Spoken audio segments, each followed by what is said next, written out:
Hey, this is David Miller with the Miller Group of Keller Williams Realty, and I'm here to help you get real estate smart. All right, the new stats just came out, and boy, is it making news. It sounds like the sky is falling in real estate. And the main thing that they're focusing on is inventory.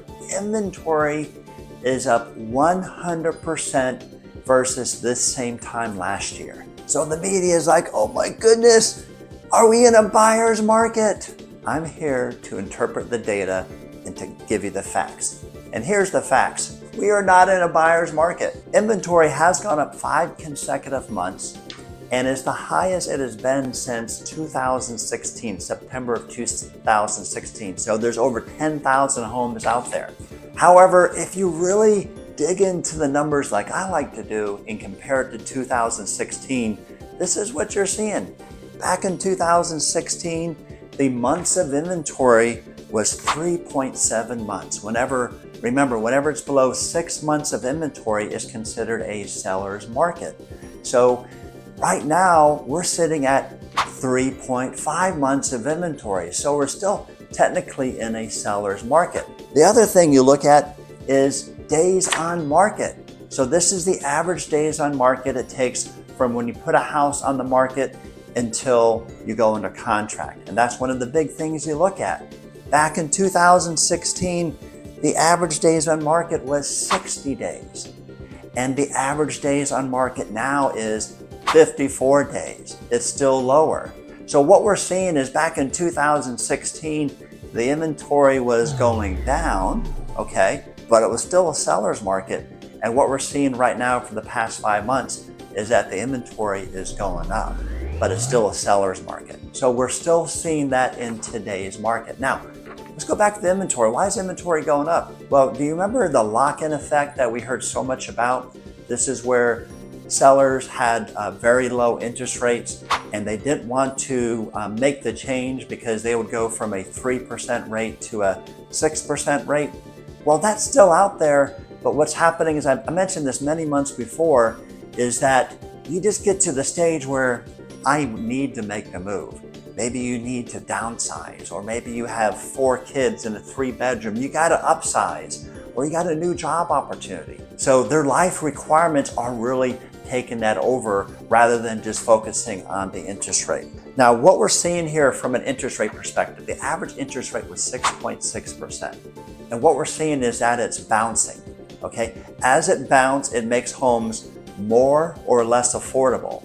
And as it drops, there's more buyers out there. So if you look at closings for last month compared to last year, they dropped about 8%. And one of the main reasons is that the rates were in the low 7s for most of the month.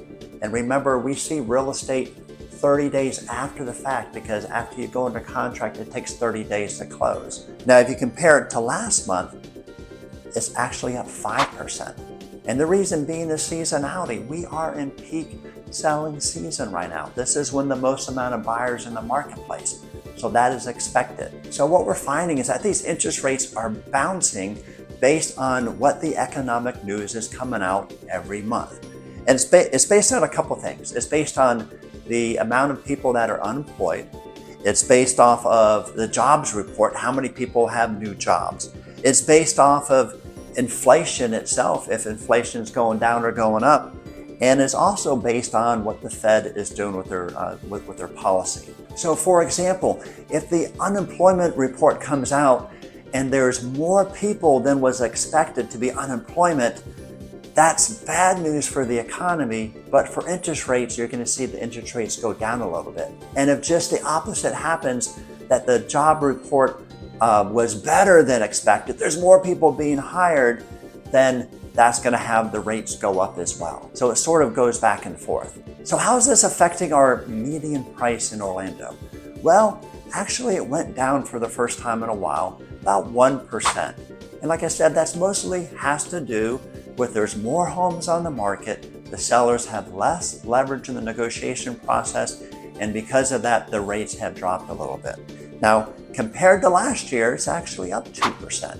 So it's still bouncing. It depends on the month. I expect next month for it to go back up.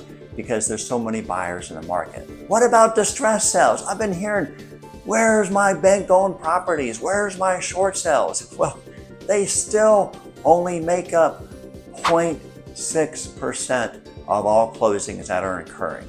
So still not there. I still don't see that coming down the line anytime soon, but you never know. And if you have any questions, or if you're thinking about selling your house or looking to buy a property, give us a call. We have 18 years of experience we can put together to work for you, and we hope that you are now real estate smart.